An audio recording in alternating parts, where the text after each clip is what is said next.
Good evening. My name is Teresa Cummings, and I am so excited to share the outcome of my dissertation research with you.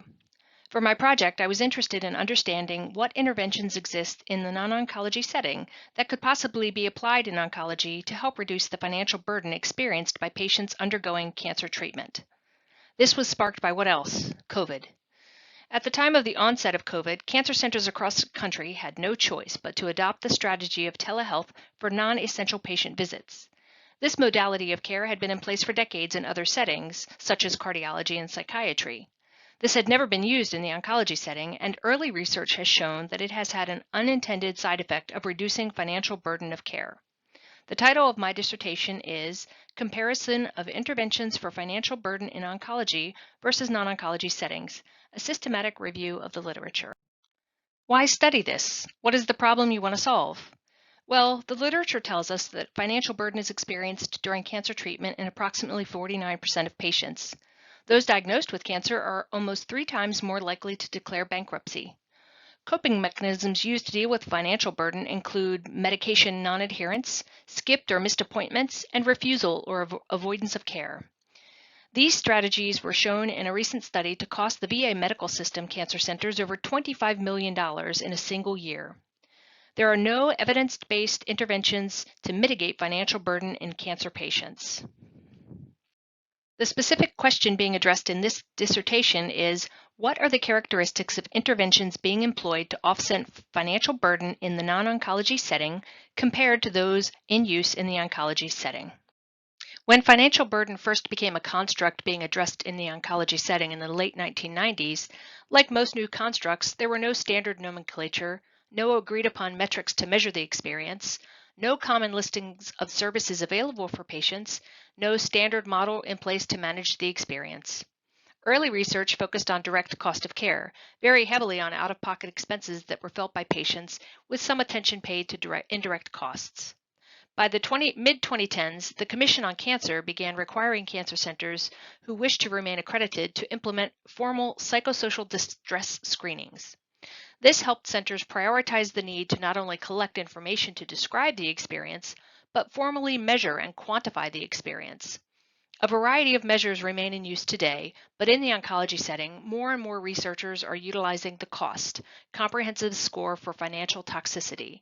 This is a validated instrument measuring 11 key variables related to financial burden.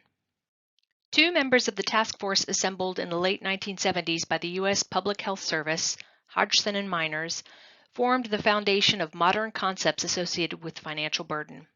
Their cost of illness theoretical framework articulates 3 core components of the cost of illness: direct cost, indirect cost, and psychosocial costs. Altice expanded on the concept of financial toxicity by introducing the concept of coping behaviors into their theoretical framework. These include things like taking less or skipping medications, delaying or skipping physician visits, or procedures. Jones introduced the concept of moderators into their theoretical framework, incorporating work that was found in the published literature that identified individual factors, or moderators, seen to indirectly influence financial burden, such as age, race, ethnicity, gender, among others. They also described system moderators, which are moderators put in place at the organization or system level that may moderate financial burden.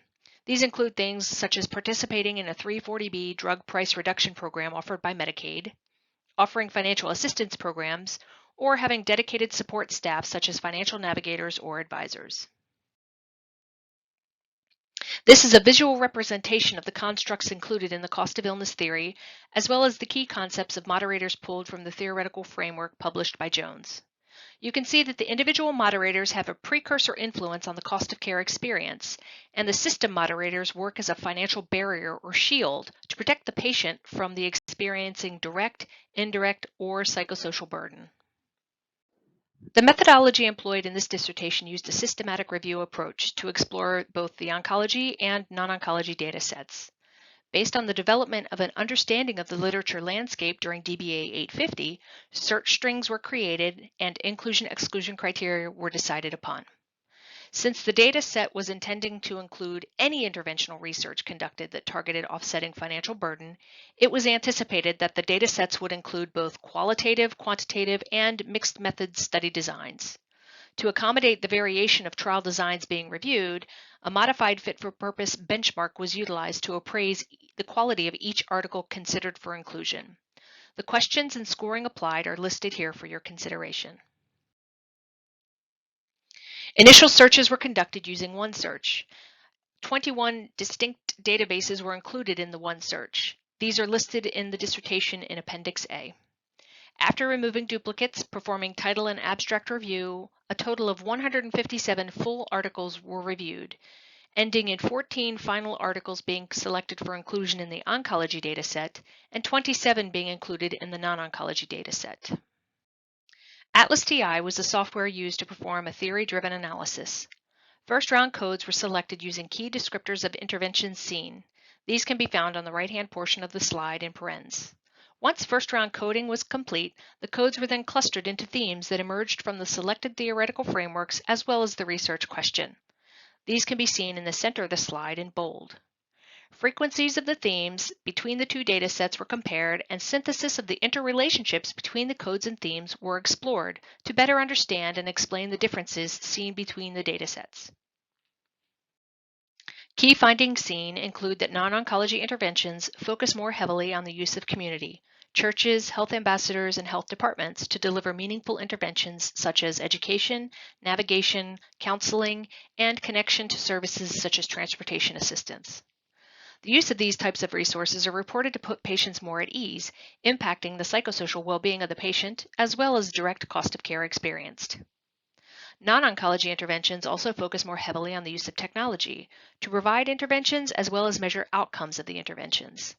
Variables measured to track the impact of the interventions in the non-oncology setting included many more hospital standard measures to demonstrate savings to a patient, such as emergency room visits, readmission rates, and length of stay.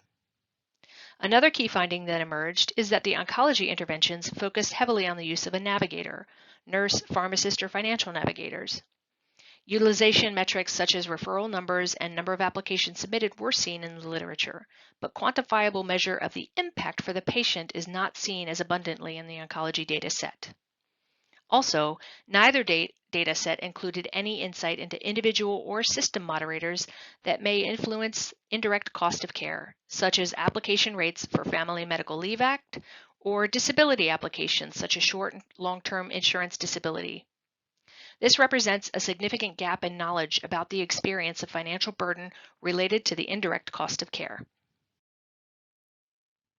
While interventions are seen in both non-oncology and oncology datasets focusing on impacting direct and psychosocial costs of care, the characteristics of these interventions are vastly different, and the variables used to measure the impact of the interventions differ greatly as well. While both datasets included research designed to longitudinally measure the experience of financial burden related to the intervention, the non-oncology dataset consistently included more discrete measurement of the impact of the intervention when compared to the oncology dataset. The presence of system moderators in both datasets do serve as a shield to help lessen financial burden experienced by the patient, although these moderators were not consistently articulated in the literature, and no moderators focused on indirect cost of care were described in either dataset. The concept of system moderators, as described by Jones et al., can serve as a core construct in the field of financial toxicity research if adopted and included in future research in this space. The implications for practice. Modality matters. The use of a handheld device or application that interface with the electronic medical system is a logical progression on the current use of EMR. The creation of a technology-driven application that patients can use at their own time and place will foster a sense of connection between the patient and the cancer center, where the center recognizes the patient's needs and provides support in a manner that fosters autonomy and independence. The app can help identify areas of need and connect the patient to the resources needed to meet those needs. The use of this app will also provide management with insights into the patterns of support most needed, providing opportunities for cancer centers to obtain additional grant or philanthropic funding to better meet the needs of the patient population serviced by the cancer center. Setting matters. Research has shown that the use of community settings allow for patients to receive information in a manner that is more likely to sink in and have a meaningful impact. The creation of a community champion role as part of a cancer center's community outreach and engagement program will foster a sense of connection between the broader community and the cancer center, whereby the community assimilates to the center as part of us and fully engages in all services offered by the cancer center.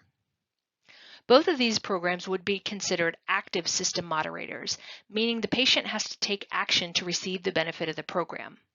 Centers could establish a partnership with a rideshare program such as Uber to automatically schedule a ride for a patient that has used the app to identify transportation as a barrier to treatment. This scheduling could be done at the time of scheduling the next patient visit with the clinic scheduler, and in this way would be considered a passive system moderator. Areas of future research include designing studies that track FMLA application rates and disability application rates to inform the body of research about the experience of indirect cost of care and the impact these programs have for patients. Another possible study design could include more formal randomized controlled trials comparing a group of app users to non-app users to measure the impact of the app usage on visit and treatment compliance. As seen in this systematic review, the use of a community champion is not currently happening in the oncology setting.